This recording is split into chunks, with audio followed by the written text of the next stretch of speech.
sobre a gravitação universal. A gente tem que falar aí sobre as leis de Kepler, tá? E quando a gente fala sobre as leis de Kepler, a primeira coisa que a gente tem que lembrar, a gente tem que retomar aí, são os modelos cosmológicos que a gente tem, tá? Que modelos cosmológicos são esses? Os modelos que tanto... Galera, rapidinho, deixa eu só falar uma coisa. Pelo menos comigo, não precisa ficar colocando essa questão de bom dia para entrar e bom dia na hora de sair, tá? Porque eu uso um esqueminha aqui, que eu dou um clique aqui e ele já faz uma tabela com todo mundo que tá. Então, não há necessidade de ficar nesse bom dia escrevendo, não. Então, que nem aqui eu já clico aqui, já aparece para mim, já forma a tabela. Tá? É mais fácil. Tá? Então, eu tenho os modelos cosmológicos. Quais são os modelos cosmológicos? Os modelos que os planetas se movem no nosso universo. Tá? Então, eu tenho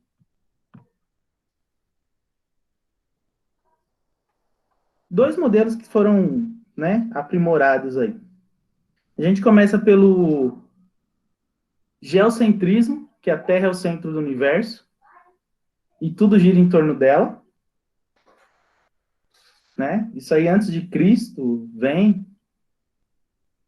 E depois a gente tem o heliocentrismo, tá? Que é o modelo mais aceito até hoje, tá? O heliocentrismo. O heliocentrismo é onde falava que o Sol é o centro do universo e tudo gira em torno dele, tá? Aí a gente sabe que o Sol não é o centro do universo, tá? Que o Sol é o centro de um sistema solar, tá? E que os planetas giram em torno dele. A princípio, tá? O heliocentrismo, tudo girava em torno do Sol em círculos.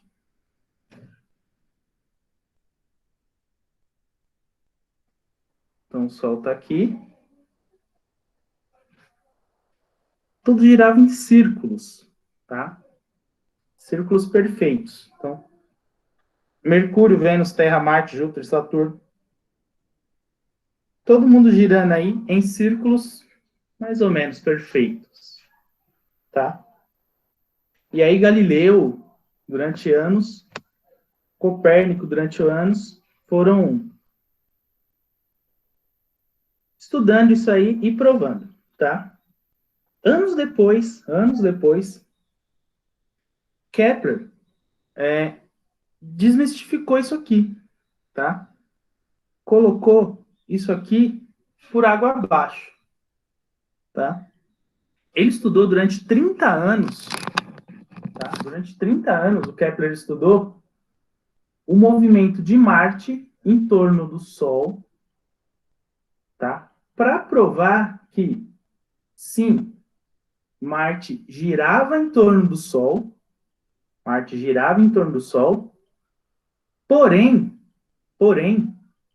não de maneira circular, não um círculo perfeito, mas sim uma elipse, tá? Uma elipse. Então, o que é uma elipse? Primeiro, imaginem dois círculos, tá? Tem o centro desse círculo, dessas circunferências aqui, e eu ligue essas duas circunferências. Quando eu ligar essas duas circunferências,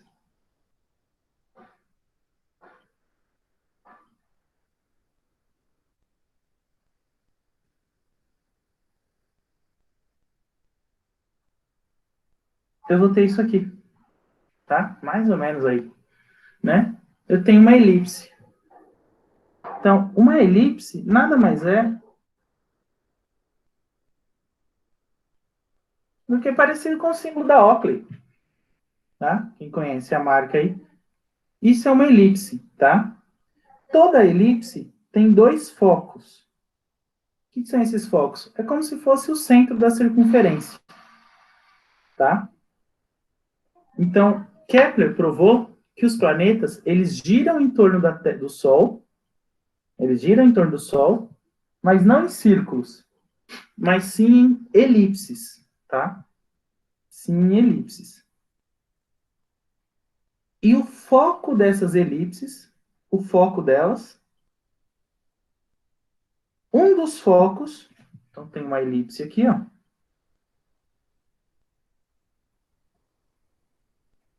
Um dos focos dessa elipse é o Sol, tá? Um dos focos dela é o Sol. Então essa foi uma das primeiras descobertas de Kepler, tá? Uma das teve mais importância aí, que os planetas, eles não giram em órbitas circulares. Eles não giram em órbitas circulares. Eles giram em elipses, tá? Eles giram em elipses. E o Sol é o foco, é um dos focos dessa elipse. E aí, ele garantiu que tem aqui o planeta, ó, seja a Terra,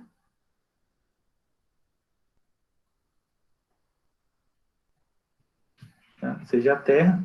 Então, ela está girando, ela tem duas posições. Uma quando ela está mais perto do Sol, que é chamado de periélio, tá? Chamada de periélio. Periélio, é mais perto do Sol, só que eu desenhei do lado errado aqui, peraí. É quando ela está mais perto do Sol.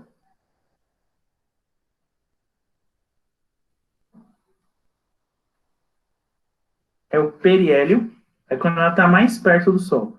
Então, quando a Terra ela se encontra mais próximo do Sol,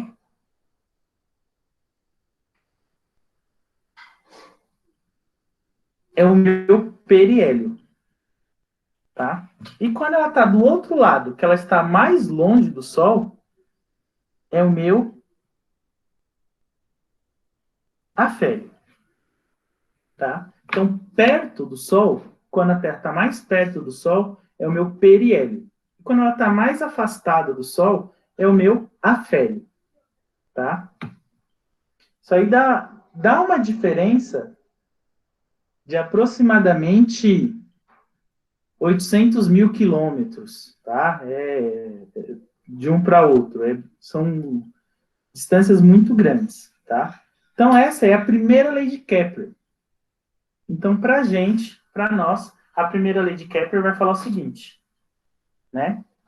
Que os planetas giram em órbitas circulares, os planetas giram em órbitas circulares, não mais, esquece, tá? Esquece, órbita circular, esquece.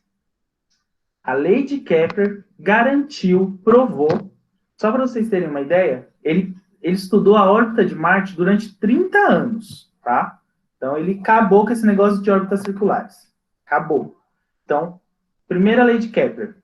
Os planetas giram em forma elíptica, em forma de elipse, o Sol sendo um dos focos, com dois pontos, um mais perto, um mais próximo e um mais afastado, que é o periélio e o afélio, tá? Então, primeira lei de Kepler. Os planetas giram em formas elípticas, elipses, e o Sol é um dos focos dessa elipse. Primeira lei de Kepler, eu preciso garantir isso. Órbitas elípticas e o Sol é um dos focos, tá? Dúvida aí?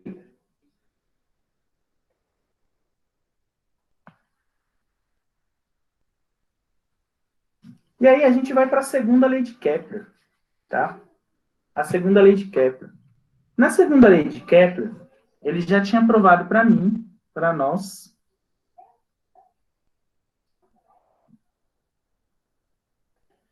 que eu tenho uma órbita elíptica,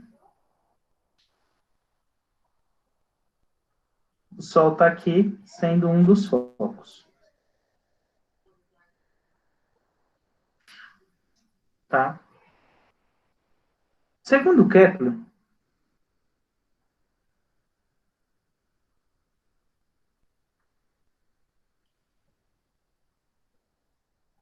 tá?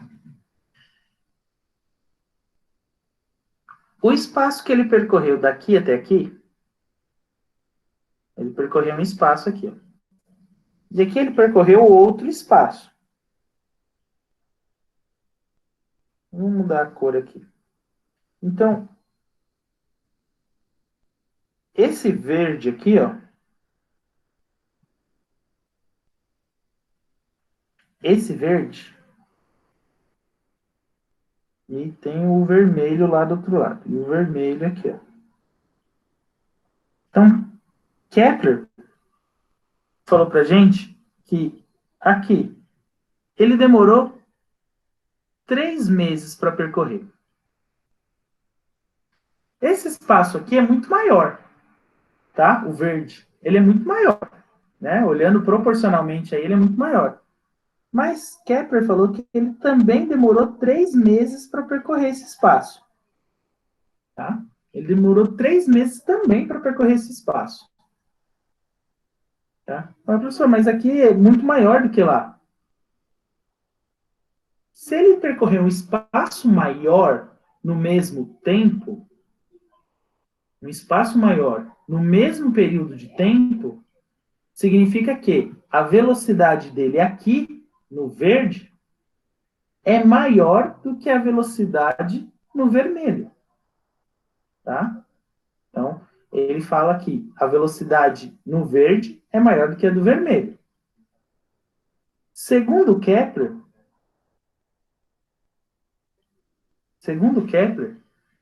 eu vou pintar aqui, ó.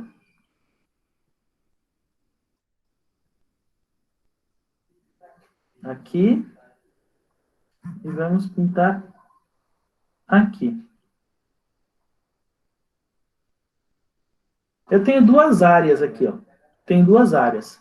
Essas duas áreas aí, tanto a verde como a vermelha,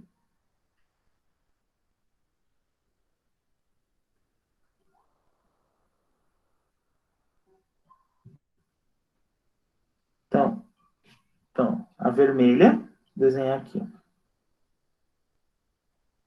A vermelha tá assim. E tenho a verde aqui.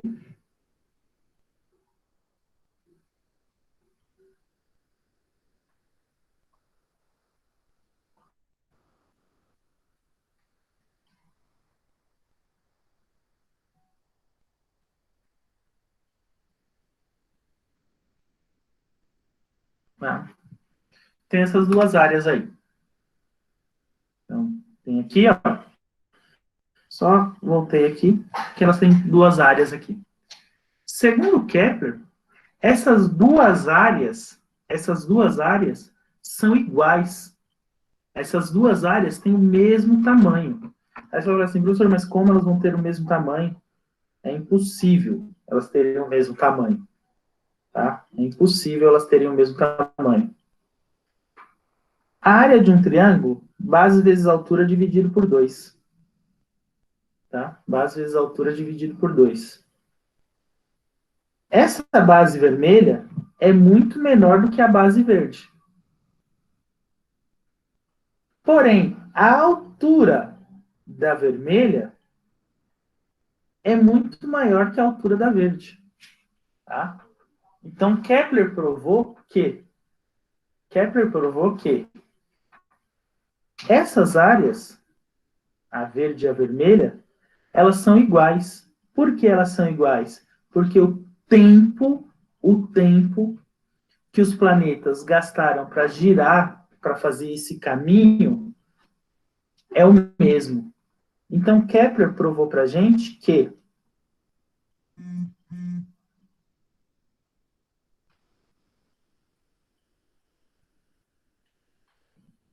Áreas iguais produzem tempos iguais.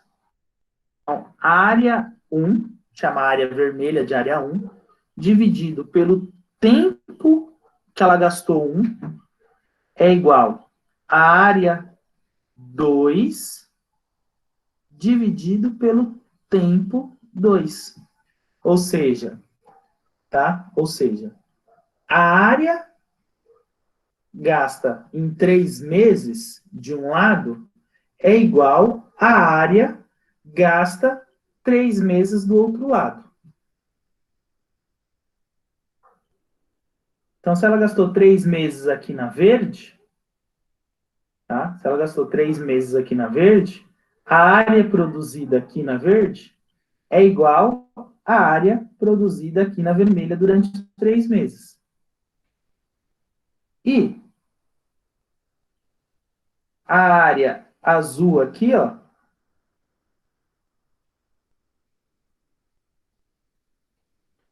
vai ser igual à área preta aqui embaixo. Por quê? Porque aqui em cima tem 3 meses e aqui embaixo também tem 3 meses. Totalizando um ano. Ou seja, verão, verde, outono, o azul, inverno, vermelho, primavera, o preto. Volta de novo para o verão, outono, inverno, e assim vai. Então, aqui prova as 4 estações do ano, tá? Então, esse período aqui do verde é igual a esse aqui, que vai ser igual ao azul, que vai ser igual ao preto, tá? Essa é a segunda lei de Kepler. Períodos iguais produzem áreas iguais, tá? Peguei e dividi aqui em 3 meses, só para ficar para a gente lembrar aí das estações do ano, tá? Mas pode ser 2 meses, pode ser 1 mês, pode ser 15 dias. Então, se o tamanho for de 15 dias, lógico que o triângulo será menor, mas 15 dias de um lado vai ser igual a 15 dias do outro, a área vai ser exatamente igual. Então, a segunda lei de Kepler produz para a gente essa situação. Áreas iguais produzem tempos iguais. E aí eu tenho uma regrinha de 3 aqui simples.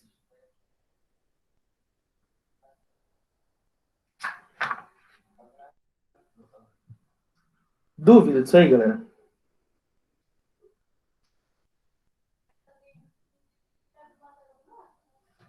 Bom, e a terceira e última lei de Kepler, né? E a terceira e última lei de Kepler aí, ela fala da lei dos períodos, tá? É conhecida como lei dos períodos, tá? O que é isso? O que é essa lei dos períodos? O que significa isso? Que o período de rotação dos planetas em torno do Sol, o tempo que eles gastam para girar em torno do Sol, é proporcional à distância que eles se encontram do Sol. Tá? Então, o período de rotação, o quanto tempo os planetas gastam para girar em torno do Sol, é proporcional à distância que eles se encontram do Sol. Por exemplo, Mercúrio.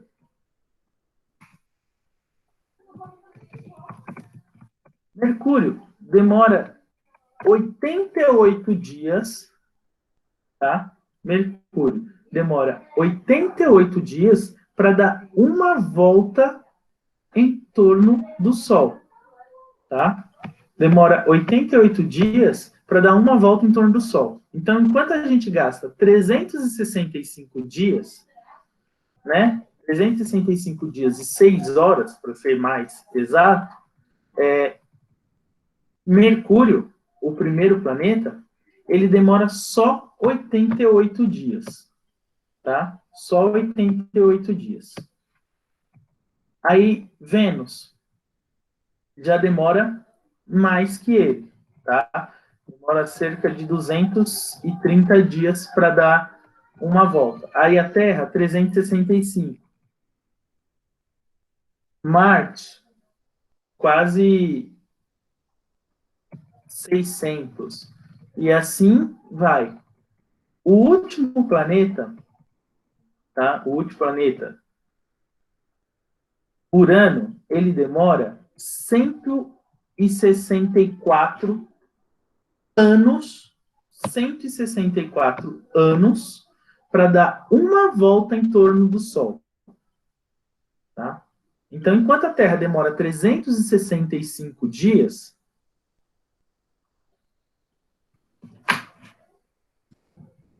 Netuno demora 164 anos. Então, se você quiser saber, não, anos terrestres, é 164 anos de 365 dias. Então, para saber, você faria 164 vezes 365. Aí você vai saber quantos dias Netuno demora para dar uma volta em torno do Sol. Então, por exemplo,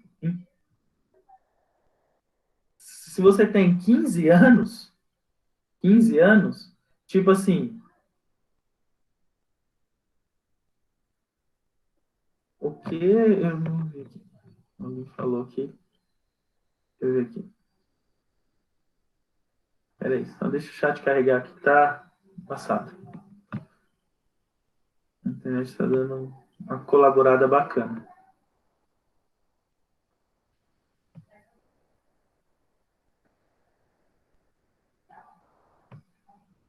Travou tudo aqui.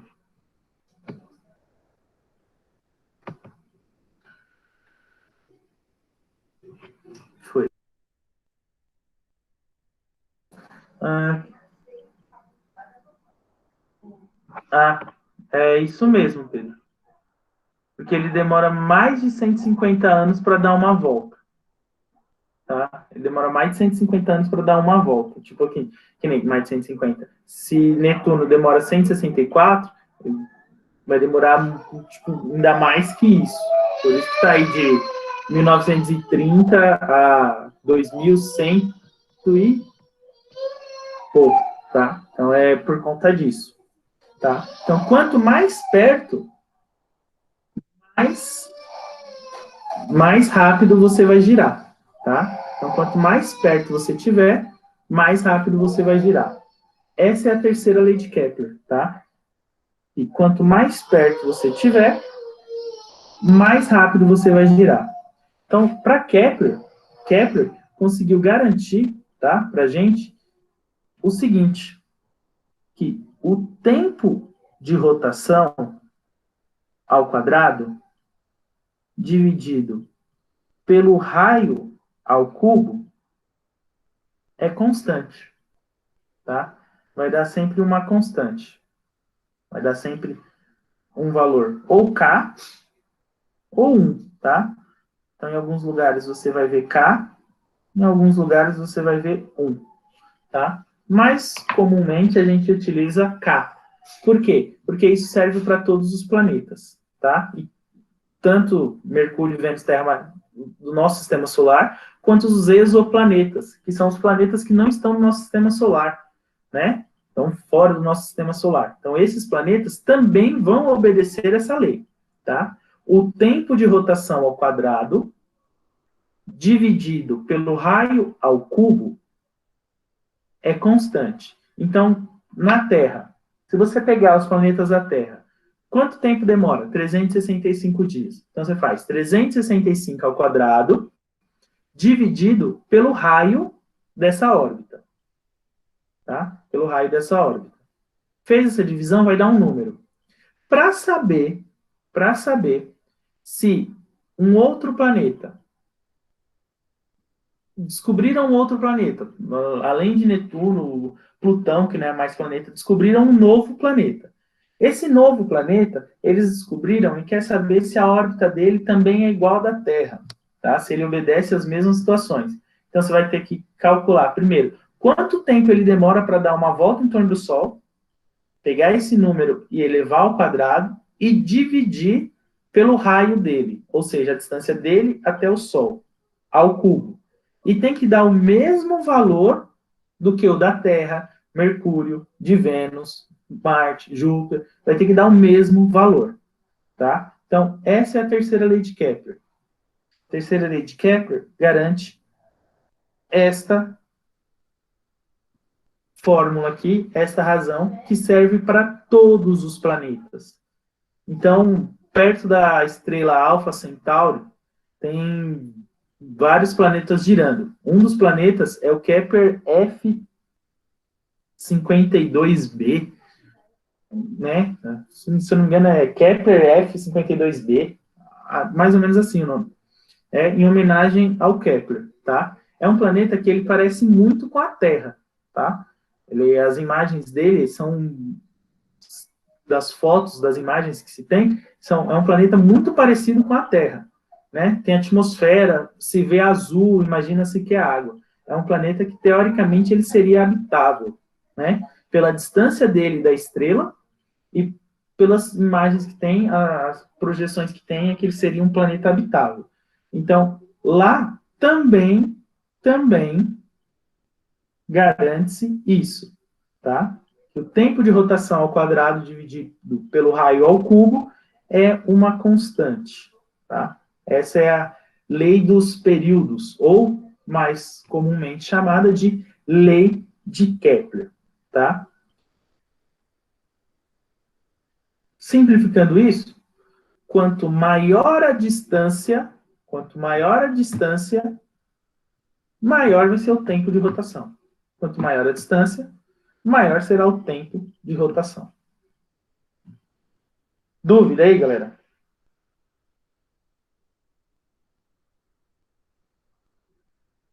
Bom, falar um pouquinho agora aí, a gente fala sobre isso aí, a gente fala sobre, para entender isso aí, a gente tem que falar sobre gravidade, tá? Que é tudo isso aí, ela está relacionada com a gravidade dos corpos.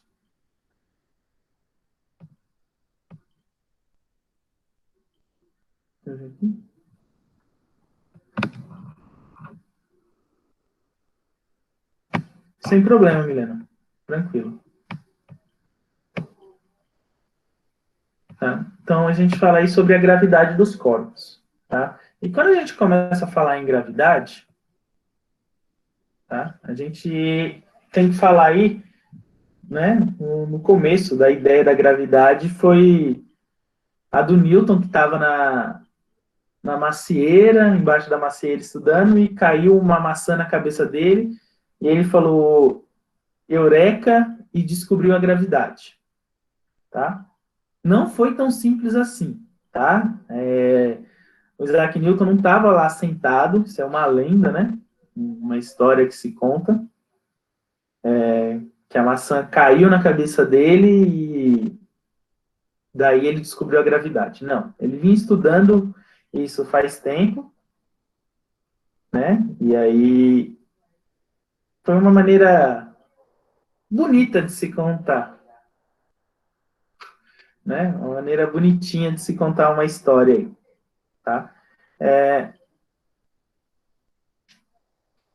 Então, Newton, ele é mais recente, né? Ele nasceu depois de Kepler, então ele já pegou todos os estudos de Kepler, né? Ele estudou muito o Kepler, né? Os livros, as leis de Kepler. Só que Kepler, ele coloca as três leis, ele fala que quanto mais perto, mais rápido vai girar, mas ele não explica o porquê, a razão de se girar mais rápido, né? Ele só fala assim, vai girar, vai mais rápido. Mas ele não conseguiu explicar o porquê. Então, estudando, dando continuidade no que o Kepler fez, o Newton começou a estudar. E ele viu que as massas dois corpos com massas diferentes tende a se atrair, tá? Dois corpos com massas, eles vão se atrair, né? Então, todos os corpos têm uma massa, uns têm uma massa maior do que outros, tá? Uns têm uma massa infinitamente maiores do que outros, mas vai haver uma atração entre os corpos, né? E aí a gente já chega naquela situação, toda ação tem uma reação de mesma intensidade, mas de sentido contrário, tá? Então, dois corpos com massas, eles vão se atrair, tá? Essa atração desses dois corpos depende única e exclusivamente da massa desses dois corpos, da massa deles e da distância entre eles. Quanto menor for a distância entre os corpos, maior será a força que eles vão se atrair. Tá? Então, a força que um vai atrair o outro depende da massa e da distância. Tá? Então, pensem na seguinte situação. Você tem uma massa, cada um tem a sua massa, e uma caneta também tem uma massa. Tá? Como a sua massa é maior que a da caneta, como a sua massa é maior que a da caneta, você vai atrair a caneta para você. Então, se você estiver em algum lugar e soltar a caneta, o que significa? Que essa caneta vai vir em direção a você. Essa caneta vai vir em direção ao seu corpo. Aí você fala, tá bom, professor, eu peguei a caneta aqui e soltei, mas a caneta caiu no chão. Ela não veio para o meu corpo. Quem tem mais massa? Você ou o planeta Terra? Então, como a caneta ela teve uma atração maior para o planeta, maior para a Terra, por isso ela caiu. Porque a massa da Terra é maior do que a sua. E se você estiver em pé e você está em contato com a Terra, o que significa que a massa da Terra está sendo somada à sua massa. Sua massa e a massa da Terra são juntas, são um corpo só. Então, por isso que a caneta vai cair em direção ao chão e não vai até você. Porque a massa da Terra é maior do que a sua. Tá? Como a massa é maior, a atração, a força da gravidade, a força gravitacional será maior da Terra puxando a caneta.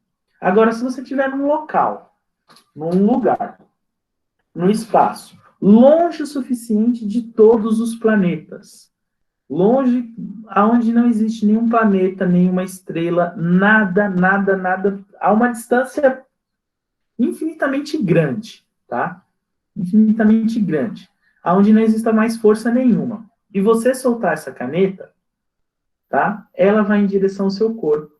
Por quê? Porque vai haver uma força de atração sua para a caneta. E como eu vou calcular essa força de atração? Tá? Essa força de atração,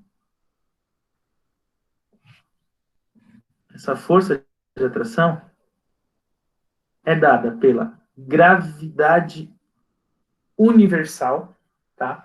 É um valor de uma constante da gravitação universal, G. Esse G, ele vale 6,67 vezes 10 a menos 11, tá? Esse G aqui não vai mudar, sempre será esse valor, vezes a sua massa, vezes a massa da caneta, dividido pela distância entre vocês ao quadrado. Tá? Então, massa 1,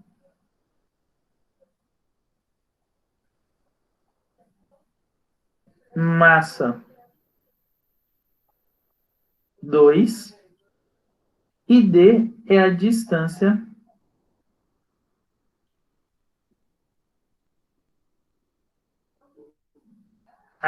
entre os corpos. Então, Newton, tá? Então, Newton, ele provou a ideia de Kepler, quanto mais perto, mais rápido. Por que quanto mais perto, mais rápido? Maior será essa força de atração, tá? Maior vai ser a força de atração. É a força gravitacional. Essa força gravitacional, ela depende das massas, ela é diretamente proporcional às massas e inversamente proporcional à distância. Ou seja, quanto mais distante, menor a força. Quanto mais distante, menor a força. Então, o último planeta, Netuno, a distância dele é muitas vezes menor do que Mercúrio, do que Vênus, do que a Terra. Então, como a distância dele é muito maior, a força gravitacional, a força que o Sol está puxando ele, é muito menor do que a força que o Sol está puxando Mercúrio, Vênus, Terra, tá? Porque eles estão mais próximos. Como eles estão mais próximos, a força gravitacional, que é inversamente proporcional à distância, é maior. Como a força é maior, eles vão girar mais rápido. Então, a lei da gravitação universal, essa aqui, completa a lei de Kepler. Completa a lei dos períodos, que é a lei de Kepler. Tá? Dúvida?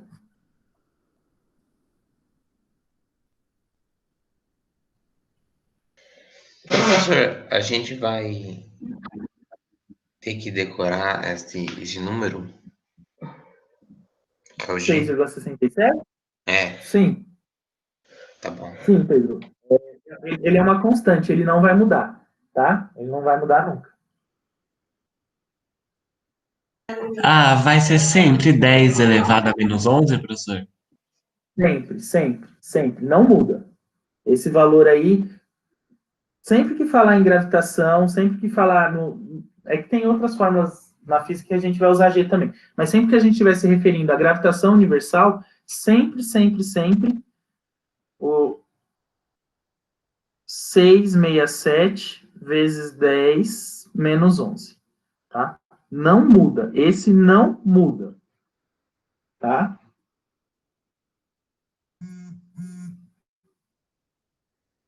Dúvida aí? Não. Bom, como então eu vou calcular o campo gravitacional de um corpo só? Tá? Se eu tenho um corpo só, como que eu vou calcular o campo gravitacional da Terra? Como eu sei a gravidade da Terra? Tá? A gravidade de um planeta, a gravidade de um corpo, tá? Ela é diretamente proporcional à sua massa. Quanto maior a sua massa, maior a sua gravidade. E inversamente proporcional ao seu raio. Tá? Então, o campo gravitacional, a gravidade de um planeta é a constante gravitacional, 667, vezes a massa desse planeta, dividido pelo raio dele ao quadrado. Então, por exemplo, como são criados, como é dada origem a um buraco negro, né? Um buraco negro nada mais é do que algo, um corpo, que tem uma gravidade muito grande, o campo gravitacional dele é imensamente grande, que nada consegue desviar dele, tá? Ele absorve tudo, inclusive a luz. Ele faz a luz desviar. Então, o campo gravitacional dele absorve, né? Puxa para ele, para dentro dele, inclusive a luz. Aí tem seus horizontes de evento que acontecem dentro dele, né? Então, um buraco negro era um corpo muito massivo, um corpo de uma massa muito grande, muito grande. Para vocês terem uma ideia, todos os planetas juntos do nosso sistema solar, né? Todos os planetas juntos, Mercúrio, Vênus, Terra, Marte, todos juntos. Se a gente pegar todos os planetas e fizer um único planeta, um planetão gigante, tá? Juntou, como se fosse massinha de modelar. Pega todos junta, tá? Todos esses planetas juntos. Ele vai dar 1% do tamanho do Sol. Tá? Ele vai dar 1% do tamanho. Esse novo planeta, a massa de todos os planetas juntos, dá 1% do tamanho da massa do Sol. Tá? Então, o Sol tem uma massa muito grande. Consequentemente, como a massa dele é muito grande, a gravidade no Sol também será muito grande, porque a gravidade é diretamente proporcional à massa, tá? Se você pegar esse Sol, que é uma massa gigantesca, né, e começasse a diminuir o tamanho dele, galera, só o tamanho, tá? Eu não estou falando da massa, diminuir massa, estou falando de diminuir tamanho, né, em dimensões. Como se fosse, por exemplo, um monte de algodão, né? Como se fosse um monte de algodão e eu começasse a apertar esse monte de algodão. Começasse a apertar, a fazer uma bolinha pequenininha, tá? O que acontece? Eu estou diminuindo o raio. O raio, né? A gravidade é inversamente proporcional ao raio. Quanto menor o raio, maior a gravidade. E é diretamente proporcional à massa. Quanto maior a massa, maior a gravidade, tá? Então, eu vou diminuindo, eu vou apertando, apertando, apertando, diminuindo, até formar uma bolinha, bem pequenininha. A gravidade nessa bolinha vai ser muitas vezes maior do que a gravidade naquele Sol grande, naquela bola gigante que a gente tinha. Porém, não formarei um buraco negro, tá? A gravidade não vai ser grande suficientemente para formar um buraco negro, tá? Para formar um buraco negro, eu precisaria aí da massa equivalente a de 4 a 5 vezes a massa que a gente tem do Sol, tá? De 4 a 5 vezes a massa que a gente tem no Sol, a gente conseguiria formar um buraco negro. Por quê? Porque é uma massa muito grande, e aí eu vou começando a encolher, encolher, encolher, apertar, apertar, apertar, vou diminuindo o raio. E aí a gravidade vai ficar muito grande, tá? Então, quando eu falo na gravidade de um corpo, ela é diretamente proporcional à massa e inversamente proporcional ao raio. Quanto menor o raio, maior a gravidade. Quanto maior a massa, maior a gravidade. Grandezas diretamente e inversamente proporcionais, tá? Mercúrio é um planeta pequeno, né? A gravidade em Mercúrio é 3,7, tá? Em Vênus, 8,8. Na Terra, 9,8. A gente sempre arredonda para 10. Na Lua, né? A Lua tem uma massa pequenininha, comparando com a da Terra. A gravidade na Lua é de 1,6, tá? A gravidade na Lua é de 1,6. Em Júpiter, é um dos maiores planetas que a gente tem aí, mais massivo que a gente tem, tá? A gravidade em Júpiter, ela é de 26,4, tá? Então, ela é 2,5 vezes quase a gravidade da Terra, tá? Então, a massa de Júpiter é extremamente grande, enquanto seu raio também é grande, né? Mas ele é proporcional à sua gravidade. Dúvida, galera?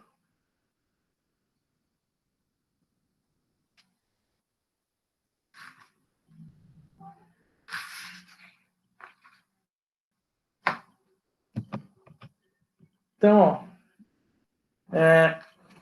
depois tem, fala aí, os corpos em órbitas, tá? Hoje não vai mais dar tempo aí, mas depois eu vou gravar o vídeo falando das órbitas dos corpos, tá? Como a gente calcula a órbita do satélite, né? A órbita seja ele natural ou artificial, né? Os satélites, como a gente vai calcular essa órbita. Beleza?